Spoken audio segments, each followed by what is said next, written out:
வணக்கம். இன்றைக்கி நம்ம சேனலில் பார்க்க போகிறது மிளகு மிட்டாய். இந்த மிளகு மிட்டாயில் பனங்கற்கண்டு, மஞ்சள், தேன், சுக்குப்பொடி எல்லாமே சேர்ந்து செஞ்சுருக்கிறதுனால ரொம்பவே நல்லது, இருமலுக்கு ரொம்ப நல்லது. இப்போ இந்த மிளகு மிட்டாய் செய்கிறதுக்கு தேவையான பொருட்கள் என்னென்னன்றதையும் பார்க்கலாம். இது எப்படி செய்யலான்றதையும் பார்க்கலாம்.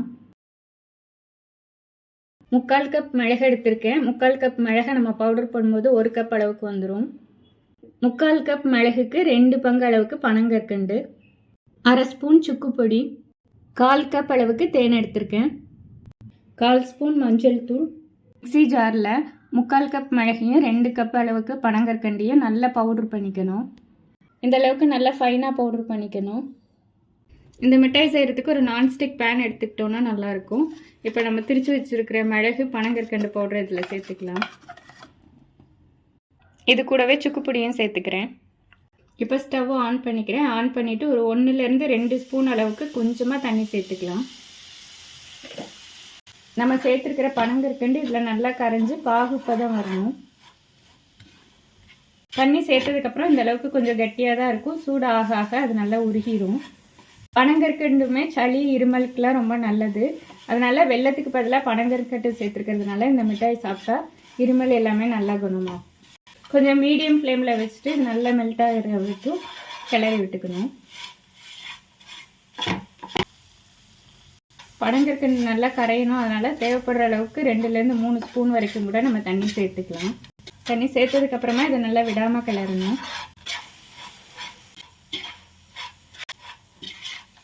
பனங்கற்கண்டு நல்லா கரைஞ்சி இந்த மாதிரி ஒன்று சேர்ந்து ஒட்டாமல் வரணும். இந்த டைமில் நம்ம எடுத்து வச்சுருக்கிற மஞ்சள் தூளையும் சேர்த்துக்கலாம். கடைசியாக நம்ம எடுத்து வச்சுருக்கிற தேனையுமே சேர்த்துக்கலாம். தேனுமே சூட்டுக்கு இன்னுமே இறுகி கொடுக்கும். அதனால் தேன் சேர்க்கறதுனால இந்த மிட்டாய் அந்த கன்சிஸ்டன்சி கரெக்டாக வரும். இது எல்லாத்தையுமே ஒரு வாட்டி நல்லா இந்த சூடு இருக்கும்போதே கிளறிட்டு உடனே தேன் சேர்த்ததுக்கப்புறமா உடனே நம்ம ஸ்டவ் ஆஃப் பண்ணிக்கலாம். இந்த பேன் சூட்லேயே இது எல்லாத்தையுமே நல்லா மிக்ஸ் பண்ணிக்கலாம்.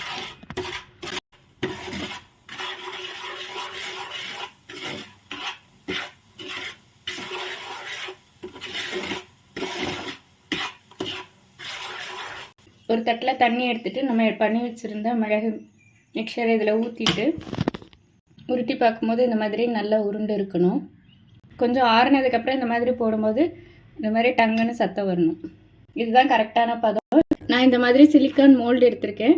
இது இல்லைன்னா கூட பார்ச்மெண்ட் பேப்பரில் லைட்டாக வெண்ணெயோ நெய்யோ தடவிட்டு நம்ம இந்த இதை போட்டு பீஸ் பண்ணிக்கலாம். இந்த மோல்டில் நம்ம செஞ்சு வச்சுருக்கிற அந்த மிக்சரை சேர்த்துக்கலாம்.